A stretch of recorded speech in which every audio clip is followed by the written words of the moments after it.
You've probably heard the term sitemap, but what is a sitemap? A sitemap is a file on your website where you provide information about all of the pages on your website. This file could be intended for people to navigate your website, or could be intended for search engines.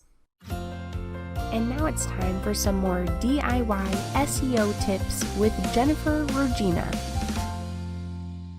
Adding a sitemap as a link in your footer for people to navigate your site is an outdated practice.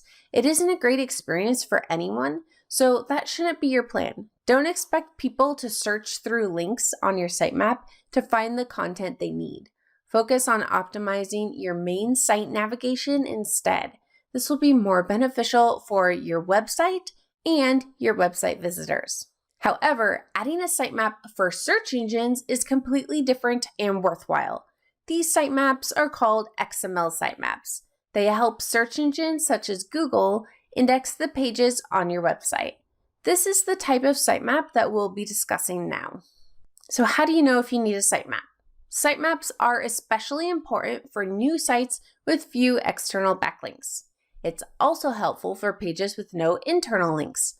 Without links, it can be difficult for search engine spiders to naturally find the pages. Sitemaps are also important for large sites. A sitemap can help ensure all of the pages are found and indexed. And although there are a few types of websites that can benefit more than others, the bottom line is every website should have an XML sitemap. Google has stated that sitemaps can only be beneficial. A website will never be penalized for including a sitemap. So how do I make a sitemap?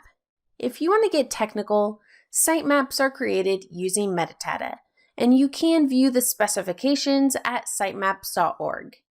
However, it isn't necessary to manually build a sitemap. If you're using WordPress, you can generate a sitemap with the Yoast SEO plugin. The nice thing about this is when you create a new post, Yoast will update your sitemap.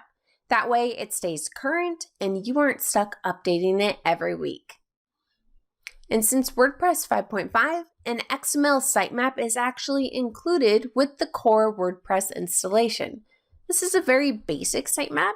It's certainly better than nothing, but it's still best to use Yoast SEO to easily customize sitemap content. If you enable the Yoast SEO sitemap, it will automatically disable the default WordPress sitemap, so you don't have to worry about duplicates. And if you aren't using WordPress, you can still generate a sitemap. You can use xml-sitemaps.com, and you simply insert your website URL, and then they'll create your sitemap.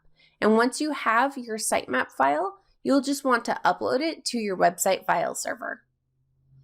If you're using WordPress for your blog and a different system for your main website, you can use both of those tools. You can have multiple sitemaps. Just run the XML sitemaps tool and then remove any pages on your WordPress install.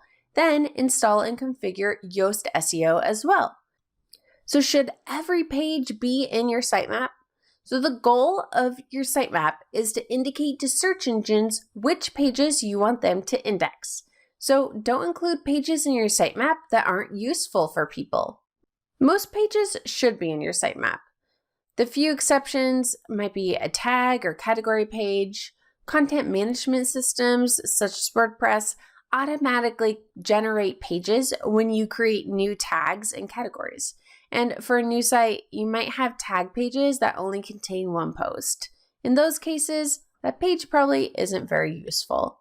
If you find pages that aren't useful for people, you'll want to do more than remove them from the sitemap.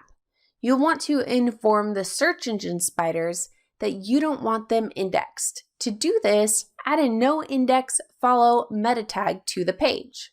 What noindexfollow tells the search engines is do not index this page on your search engine, but any links you find on this page, you can follow and index them. If you're using WordPress and Yoast SEO, you can indicate this just by selecting it in the advanced settings. And to access the advanced settings, just scroll down to the bottom of the SEO menu and then click on the advanced dropdown.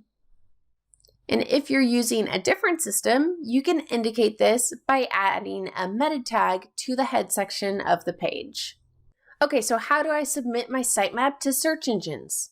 To submit your sitemap to Google, just use the Google Search Console. Navigate to Index and then Sitemaps. And then under Add a new sitemap, enter the sitemap URL and click Submit. If you have multiple sitemaps, repeat this process to add each of them. If you have a sitemap index, you can just submit the index. To submit your sitemap to Bing, use the Bing Webmaster Tools. Navigate to Sitemaps, then click Submit Sitemap, enter your sitemap URL, and click Submit. And just like with Google, if you have multiple sitemaps, enter them all with Bing as well. But again, if you have a sitemap index, you can just enter in the index URL. And once you've submitted your sitemaps to the search engines, you'll likely see the number of indexed pages increase. Did you see a lift in traffic after submitting a sitemap? Did you run into any sitemap issues? Let us know in the comments. Thanks for listening, and if you enjoyed this, please subscribe. This episode was brought to you by ClearPath Online, a DIY SEO tool for your website.